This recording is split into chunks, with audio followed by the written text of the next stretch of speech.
so let's have a crack at this actual motivational messages and all the rest of it, shall we? What can I say?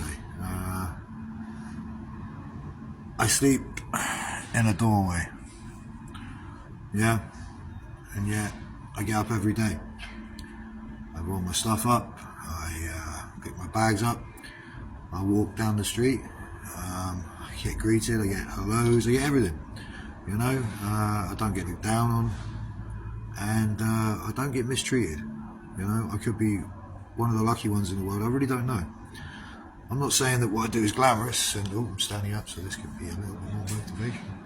No, but everything that's happened to me, you've been watching, hopefully. If you haven't, watch. You know, give me a break. But it's still happening every day in, day out. Doesn't matter how much I tell people about it, people don't want to stop. They seem to think it's fun, or there's some sort of reward at the end for them. There isn't. There's no reward at the end of this for me, is there? I've lost my wife, I've lost my children.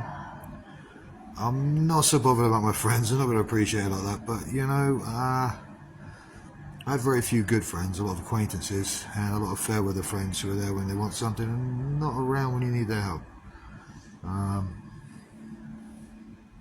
But the way it was done was horrible and malicious.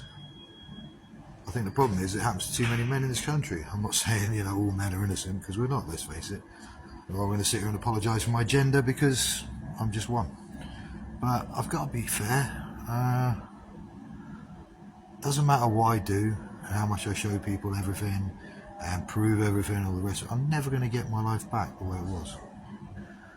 You know, my ex will never be the same woman. Doesn't mean I don't love her. Doesn't mean I don't miss her every single day. I've missed so much of my children's lives, things that you can never put a monetary value on. Nor am I trying to. I'm not trying to get some big bag of money at the end of this. Although, believe me, I am owed, and I'm sure there will be some sort of remuneration. But it'll be used for the right reason, you know. It's not because I want to walk around in flash clothes and all the rest of it and drive nice posh cars. Not that I can drive anyway, the ex might have to drive me. But, you know, the point is this happens in our country. And everything that's going on at the moment is ridiculous, it's stupid. I keep showing you this every day. There's a story behind it, a backstory. We were harassed. Yes, it's true. It's all documented. You know, there was premeditated attempted murder committed against me, my wife and my children while they were sleeping in bed. It wasn't investigated. There's all the other stuff like this, you know. People, how are you still, you know, still saying, have you not gone off your head? Well, what is it I'm supposed to do? Are there moments I sit back and, wow, I wish I really had that blue telephone box and travelled through time like I spoke about in a CPS interview with a police shrink, who, by the way, laughed her ass off, which knew damn well there's nothing wrong with me. People throw out this thing about mental health all the time. Oh, it's mental health. Why? Because they don't conform to your opinion and your ideas?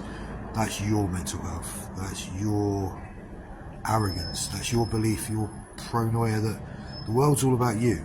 No, your life is about you. The people in it are part of the story, yeah? Do you think the world should do what you want all the time? Get over yourself, you narcissistic idiot. You're not that important to everyone else in the world. You're just important to yourself. Self-importance is a really good thing. But then there's arrogance, and that's what you've got.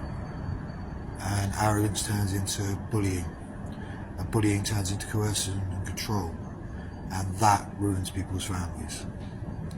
So, it's been proven a lot of men have been controlled and coerced by their partners, but from what I've been seeing, it's not their partners, it's their partners' friends. And that says a lot, doesn't it? You know, you get together like a gaggle of witches, you know, little cauldron, you know, literally you are the sort of women that would snip off puppy dogs' tails and throw them in. You're a disgrace. And you think you're doing what's right for your friend. Why? Because you say so? Right.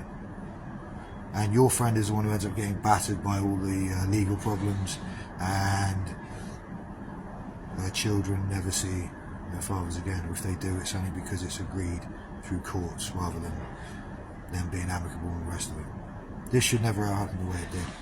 The fact it was allowed to shows that there's a weakness in a certain person I love very much, and that she listened to too many idiots all clubbing together thinking they're big, clever, you know, amazing, intelligent people. They're not, they're just interfering old witches. Rotten, disgusting, horrible, vapid people. who are shallow and think that they know the way of the world. Well, I've proved everything I've said. I'm going to continue proving it. You don't know the way of the world. I live in the real world, not in your little makeup covered gobshite. Let's go out and get pissed all the time and leave our rafts doing whatever we want because we rule the house. It's not the way it works. You want equality? Let's have some real equality. I will see you soon. It will be in court. I hope this motivates some men in the world to understand that if you have been downtrodden by your other halves and you have had your lives pulled apart, and you still love the woman, I imagine a lot of us do. I know I do. Fight for them. Fight for them. Yeah. Prove to them you're still the same man or men when they're married. Yeah. Make them see that it's not their fault. It wasn't their error that caused this. It was their friends' errors, thinking they had some right to pull apart your family. And if you're one of the unfortunate ones that did it yourself, sorry, Brian, I can't help you out. But at the end of the day, yeah. I still love the idiot. I'm sure deep down somewhere there might be some love for me too, you never know. And I miss my kids. 3 Christmases without them is a long time, and 2 on the street consecutively was very different. Yeah. Still, hopefully this motivates some people. If it annoys some others, good. I'm not hard to find. If you've got a real problem and you want to grow a set, come and have a chat. You see, that's the point. People haven't come and spoken because they know they're in the wrong. They know they've wrapped Sarah Jane up into so much stuff. Yeah, that's what my wife's called, Sarah Jane. I love her very much. I've loved her since I met her when I was 16 years old. I'm now 44. Am I the same man she fell in love with? Probably not, because I'm 44. My wisdom has far surpassed the years, and my ability to stay calm and not act dramatically emotionally is well known. You'll see some emotion when this goes to court. It might not be the one you want, but that's when it will come out. Until then, common sense and logic. Try some, Sarah Jane. So guys, if you love them, fight for them. It's worth it. See you later. Hope this motivates you. See you soon.